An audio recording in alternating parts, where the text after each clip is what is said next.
السلام عليكم ورحمة الله وبركاته. الحمد لله رب العالمين والعاقبة للمتقين والصلاة والسلام على سيد المرسلين نبينا محمد وعلى آله وصحبه أجمعين أما بعد.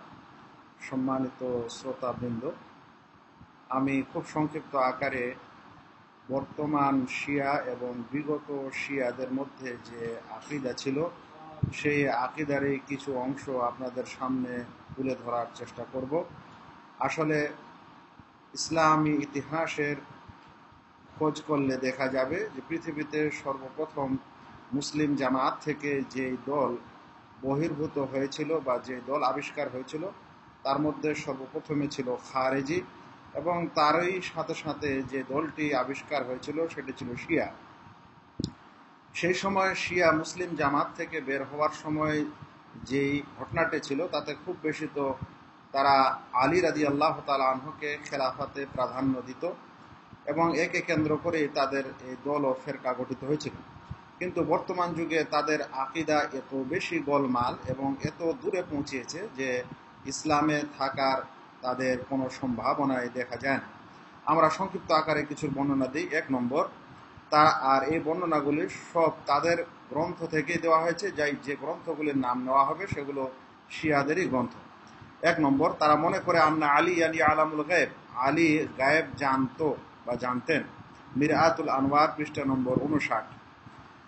তারা মনে করে যে লা বুদ্দা মা শাহাদাতে আল্লাহ ইলাহা ইল্লাল্লাহ ওয়া আন্না মুহাম্মাদার রাসূলুল্লাহ, আল্লাহ সাক্ষী দেওয়া এবং প্রিয় নবী সাল্লাল্লাহু আলাইহি সাল্লামের সাক্ষী দেওয়া অর্থাৎ শাহাদাতের সময় অবশ্যই আলী রাদিয়াল্লাহু তাআলা আনহু আল্লাহর ওলি এর সাক্ষী দিতে হবে।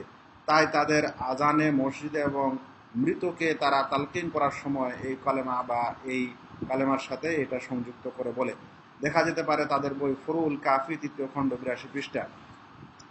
তারা মনে করে যে ব্যক্তি আবু বকর, উসমান, উমর এবং মুআবিয়া, আয়েশা, হাফসা রাদিয়াল্লাহু আনহুম এদেরকে প্রত্যেক নামাজের পর লানত করবে, অভিশাপ দিবে, ফাকাত তাকাররাবা ইলাল্লাহ বিআফদালিল কুরবাত, তাহলে সে যেন সর্বোত্তম আল্লাহর নৈকট্য লাভের চেষ্টা করলো বা নৈকট্য পেশ করলো।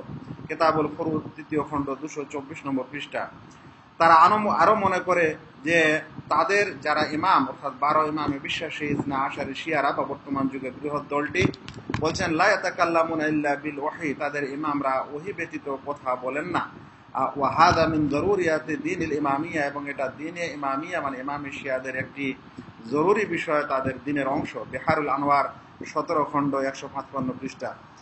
বর্তমান ইরানের জনক খোমেনি মনে করছেন তার হুকুমা ইসলামিয়া বইয়ের 52 নম্বর পৃষ্ঠায় বলছেন যে আন্নালে আইম্মাতেনা মাকামান লা ইয়াবলুগুহু মালাকুন মুকাররাব ওয়ালা নাবিয়্যুন মুরসাল, আমাদের আইম্মাদের এমন কিছু মর্যাদা রয়েছে যে মর্যাদা না তো কোনো ফেরেশতার না কোনো প্রেরিত রাসূলের আছে।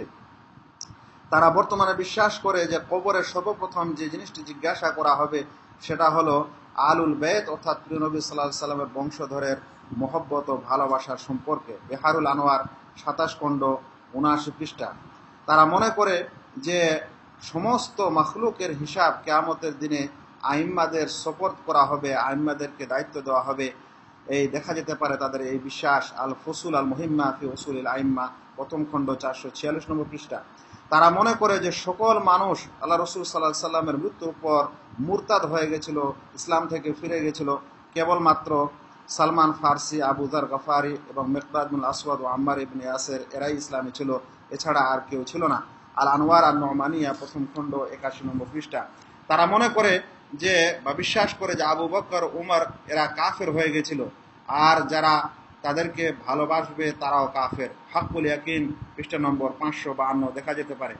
তারা বিশ্বাস করে যে তাদের আইম্মা এবং ওলিদের কবরের জিয়ারত করা এটা উত্তম হচ্ছে হজের চাইতে, বা এটি একটি ফরজ হজের সমতুল্য।